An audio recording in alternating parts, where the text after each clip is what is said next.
Fala, gurizadinha! Vamos lá que hoje é dia grande, dia que conhecemos os rivais de todos os clubes nesta Liga dos Campeões. Este vídeo é para fazer uma pequena análise das possibilidades dos espanhóis nesta Liga dos Campeões. Então, antes de mais nada, para quem curtir, para quem gostar, para quem quiser, se inscrevam aqui no canal, deixem o like no vídeo de vocês, porque a inscrição de vocês e o like de vocês, e claro, as visualizações, fazem com que o vídeo seja distribuído de uma melhor maneira e mais pessoas que estão interessadas neste assunto ou nestes assuntos podem ter acesso ao vídeo. E claro, deixem os comentários de vocês, eu já quero aqui palpite para classificados pros mata-matas, pro mata-mata da Liga dos Campeões, depois dos grupos que a gente acabou de conhecer nesta quinta-feira, 31 de agosto, nem lembrava a data. Vamos lá então, eu vou fazer uma pequena análise um pouco mais aprofundada nos grupos e nos times aqui da capital espanhola, que são os que eu acompanho mais profundamente. Mas vou fazer um geralzão dos grupos dos clubes espanhóis. Lembrando vocês que a Espanha é o país com mais representantes nessa fase de grupos da Champions, porque o Sevilla ganhou a Europa League e conquistou uma vaga para a Liga dos Campeões, e a gente ainda tem os 4 classificados do Campeonato Espanhol da temporada passada: Barcelona, Real Madrid, Atlético de Madrid e Real Sociedad. Bom, primeiro, em linhas gerais, esse sorteio podia ter sido muito pior para os clubes espanhóis do que foi. A imprensa aqui na Espanha está fazendo uma análise de grupos acessíveis para todos os espanhóis, com alguns asteriscos. A gente vai falar aqui um pouquinho desses asteriscos. Eu não vou pela ordem dos grupos, mas eu vou ir falando sobre cada um deles. E eu quero abrir com o grupo do Sevilla, que foi o primeiro cabeça de chave que saiu, foi o Sevilla. O Sevilla, como estava no pote 1, podia pegar times complicadíssimos do pote 2, do pote 3 e do pote 4, mas deu sorte pela distribuição dos grupos e acabou pegando um grupo não tão difícil assim. O Sevilla ficou no grupo com o Arsenal, com o PSV e com o Lens da França. Bom, para começar, nesse grupo para mim tem um claro favorito, que é o Arsenal. A gente está falando de um grande time, um time que brigou pela Premier na temporada passada, que é verdade, em competições europeias fazia tempo que a gente não via o Arsenal de verdade competindo na Champions. Eu quero ver como é que vai ser esse Arsenal competindo na Champions, mas se a gente for analisar por time, é o melhor time desse grupo e é o time que para mim é favorito para se classificar em primeiro lugar desse grupo. Então a gente tem o Arsenal. Depois tem o PSV, que é uma equipe que se classificou nos playoffs, não é um rival absurdo, impossível do Sevilla enfrentar. E tem o Lens, que vive um momento muito ruim, o início de temporada é muito ruim do clube francês, que se classificou através da Liga Francesa na temporada passada. Se a gente fosse olhar por nomes, a gente diria o Sevilla classifica em segundo nesse grupo. O problema é que o momento do Sevilla é muito ruim. O Sevilla hoje é lanterna do Campeonato Espanhol, não fez nenhum ponto até agora nas 3 primeiras rodadas, tá com um problema de jogadores que ainda podem sair do clube nesse último dia da janela de transferências, tem um problema com lesionados, tem vários jogadores que não estão conseguindo se recuperar ou não estão conseguindo recuperar o melhor nível. Então o Sevilla hoje, digamos que pode perder para ele mesmo, porque se a gente for olhar por nome, por experiência, por competitividade nos últimos anos em competições europeias, o Sevilla classifica.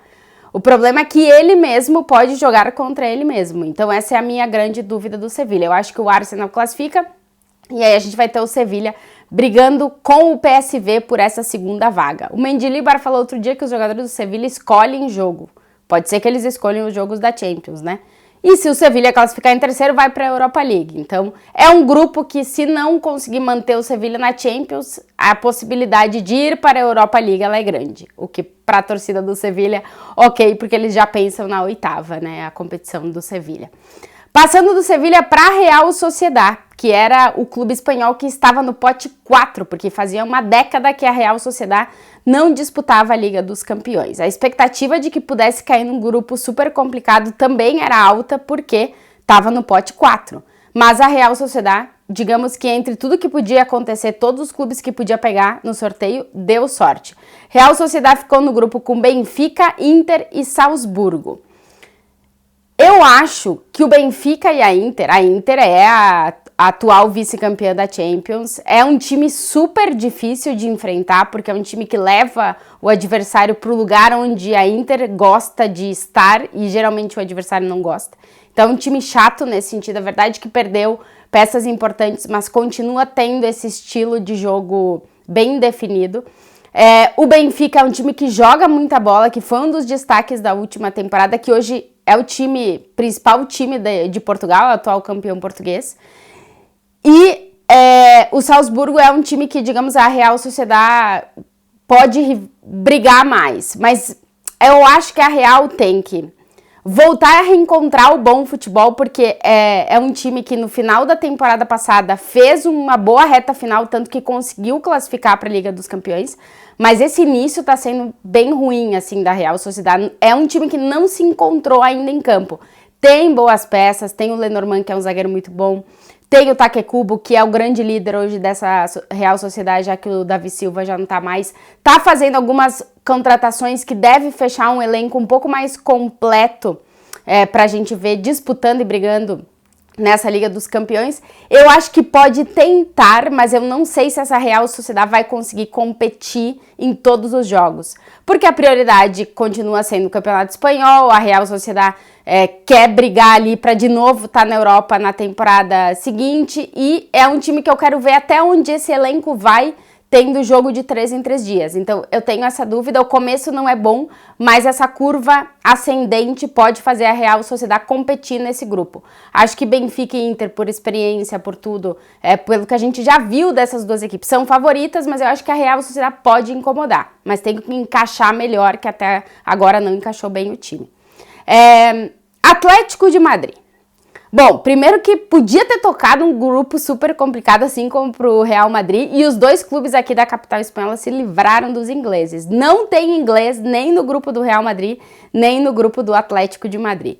O Atlético, nos últimos anos, a gente tem dito, quando pega um grupo acessível, se complica, né? Na temporada passada ficou em quarto no seu grupo. É verdade que era um grupozinho meio chato, mas mesmo assim o Atlético de Madrid, nesses anos, com a experiência que tem, com o elenco que tem, com a bagagem que tem, com a forma como compete, a gente espera sempre muito mais desse time. E nesse ano de 2023 a gente tá vendo mais Atlético de Madrid. O grupo do Atlético, Feyenoord, que era o campeão holandês, que classificou em primeiro, estava no primeiro pote e é o cabeça de chave desse grupo. O Atlético de Madrid, a Lazio e o Celtic.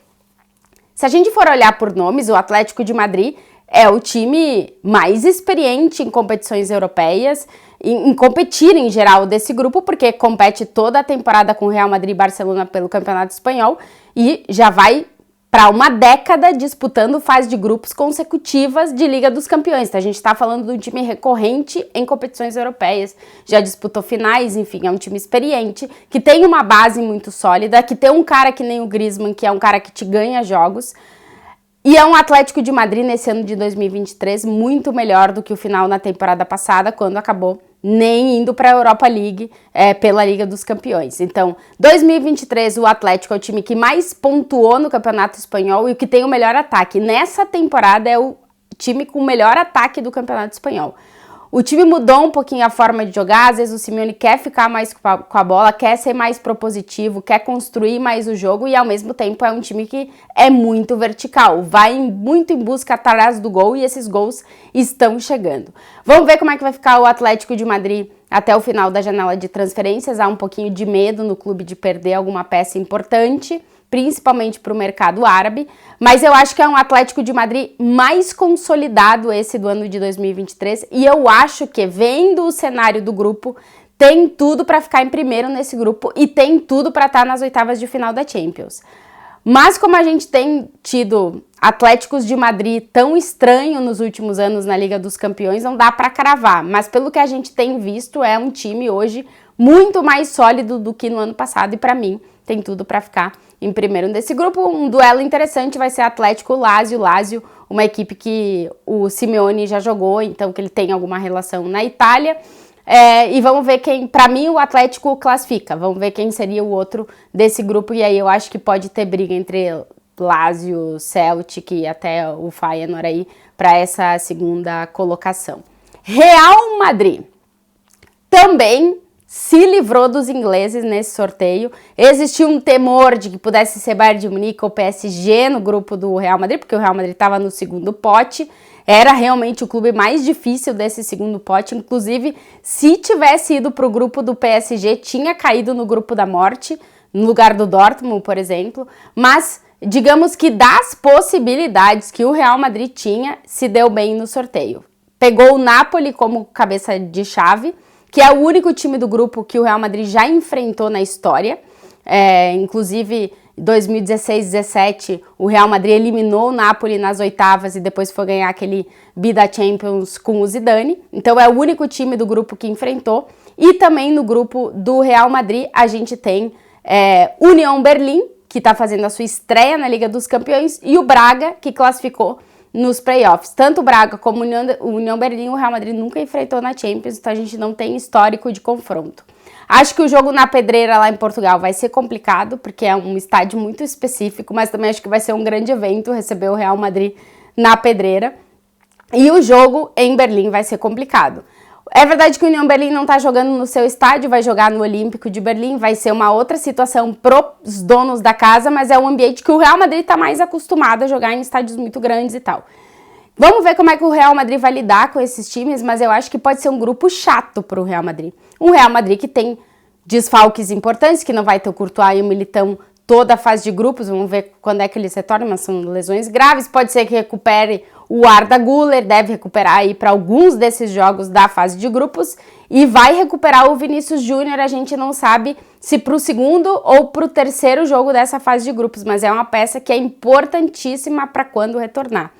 Então, o grupo é chato para o Real Madrid, mas por experiência, por a gente saber tudo que esse Real Madrid é capaz de fazer na Liga dos Campeões, pelo elenco que tem, pelas peças que tem, para mim o Real deveria passar em primeiro, mas pode se complicar, porque o Napoli é o atual campeão italiano, tem jogadores muito bons que não saíram, tem o Osimhen, tem o Kvaratskhelia.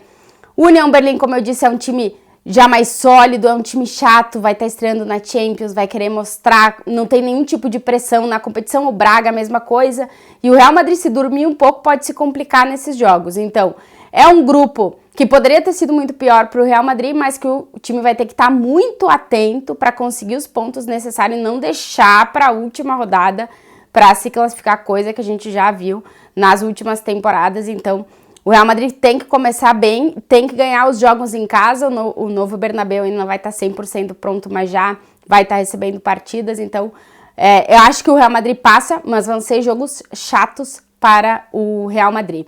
E sobre o Barcelona, obviamente aqui no YouTube vocês têm o canal do maravilhoso Marcelo Beckler, que vai se aprofundar muito sobre o Barcelona, mas só trazendo o grupo do Barça, que finalmente o Barça pegou um grupo mais acessível, que se espera que o Barcelona classifique sem grandes dificuldades em um grupo que tem Porto, Shakhtar e o time da Antuérpia, o Antwerp. Não sei falar muito bem, às vezes eu falo errado, então prefiro não falar para não errar muito.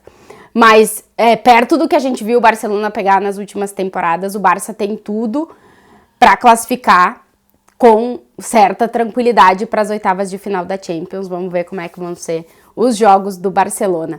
Então esse aqui mais ou menos um panorama para vocês dos espanhóis nesta fase de grupos da Champions. Avisar todo mundo que nesse dia 31 de agosto a gente ainda não tem o calendário, mas ele está saindo nas próximas horas, nos próximos dias, e aí a gente vai ter uma noção de como é que os técnicos vão organizar os elencos para estar na briga pelos campeonatos nacionais e poder se classificar sem nenhuma dificuldade, no caso do Barcelona, do Real Madrid até do Atlético de Madrid para as oitavas de final, e vamos ver o que acontece com o Sevilha e com a Real Sociedad. Um beijo pra vocês, gurizada, só avisando, quem ainda não tá inscrito no canal, te inscreve aqui, deixa aquele like no vídeo, que sempre ajuda o produtor de conteúdo, e os comentários de vocês. Vocês acham que os 5 espanhóis avançam para as oitavas? Eu acho que não vai todo mundo, hein? Beijo pra vocês!